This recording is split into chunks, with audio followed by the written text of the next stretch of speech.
السلام علیکم اسٹوڈینٹس، آج کے لیکچر میں ہمارے ٹاپک ہیں قومی آمدنی کا دائروی بہاؤ اور قومی آمدنی کا مطالعہ کیوں ضروری ہے۔ قومی آمدنی کا دائروی بہاؤ کیا ہے؟ پچھلے لیکچر میں آپ نے قومی آمدنی کی پیمائش کے بارے میں پڑھا ہے، جس میں ہم نے 3 طریقے دیکھے ہیں کہ اشیاء و خدمات کی پیداوار کا مجموعہ بھی قومی آمدنی ہے، عوامل کو جو معاوضے ہوتے ہیں، لگان، اجرت، سود اور منافع کی صورت میں ان کا مجموعہ بھی قومی آمدنی کہلاتا ہے، اور عوامل جو ہیں اشیاء و خدمات کی خریداری پر جو خرچ کرتے ہیں اس کا مجموعہ بھی قومی آمدنی کہلاتا ہے۔ تو ان تینوں طریقوں میں اگر ہم احتیاط کو ملحوظ خاطر رکھیں تو قومی آمدنی کی کیلکولیشن سیم ہوگی تینوں طریقوں سے، ٹھیک ہے۔ تو قومی آمدنی کا دائروی بہاؤ کیا ہے؟ بہاؤ سے مراد یہ ہے کہ قومی آمدنی مختلف افراد، معاشرے کے مختلف افراد کے درمیان گردش کس طرح سے کرتی ہے۔ تو اس ڈائیگرام میں ہم نے 2 شعبے لیے ہیں، عوامل یا عوام اور کاروباری ادارے، ٹھیک ہے۔ یہ 2 شعبے معیشت کا خاکہ ہے۔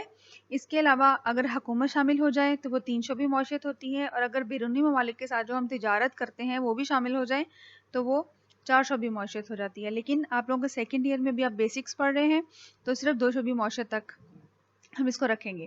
تو 2 شعبے ہم نے لیے ہیں، عوام اور عوامل اور کاروباری ادارے۔ عوام کے اندر ہی عوامل ہوتے ہیں، زمین، محنت، سرمایہ اور تنظیم، ٹھیک ہے۔ تو عوامل جو ہیں وہ اپنی خدمات کاروباری اداروں کو پیش کرتے ہیں، کاروباری ادارے ان خدمات کو استعمال کرتے ہوئے اشیاء و خدمات تیار کرتے ہیں، ٹھیک ہے۔ اب عوامل اپنی خدمات فری میں نہیں دیتے تو کاروباری اداروں کو ان خدمات کے بدلے عوامل کو معاوضے دینے ہوتے ہیں۔ زمین کے بدلے لگان پیش ہوتا ہے، محنت کو اجرت دی جاتی ہے، سرمایہ کا سود ادا کیا جاتا ہے اور تنظیم کا منافع، ٹھیک ہے۔ تو جو قومی آمدنی ہے اب وہ خدمات کے معاوضوں کی صورت میں ایک دفعہ کاروباری اداروں سے حرکت کر کے عوامل کے پاس چلی گئی ہے۔ پہلے عوامل نے اپنی خدمات پیش کی کاروباری اداروں کو، کاروباری اداروں نے ان خدمات کے بدلے ان کو معاوضے دیے، تو معاوضوں کا مجموعہ جو ہے وہ بھی قومی آمدنی کہلاتی ہے۔ تو کاروباری اداروں سے قومی آمدنی ایک دفعہ حرکت کر کے عوامل کے پاس چلی گئی۔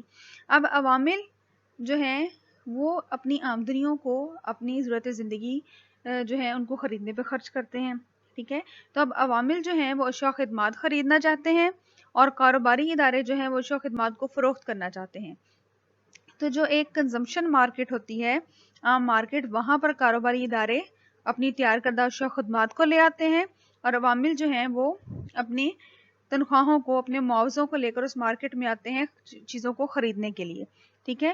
تو اشیاء خدمات کاروباری اداروں سے عوامل کے پاس چلی جاتی ہیں اور عوامل ان اشیاء خدمات کے بدلے جو قیمتیں ادا کرتے ہیں وہ کاروباری اداروں کے پاس چلے جاتے ہیں، ٹھیک ہے۔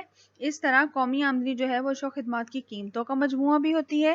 تو قومی آمدنی ایک دفعہ خدمات کے معاوضے کے صورت میں کاروباری اداروں سے عوامل کے پاس آتی ہے اور پھر عوامل سے اشیاء و خدمات کی قیمتوں کے مجموعے کی صورت میں دوبارہ سے کاروباری اداروں کے پاس چلی جاتی ہے۔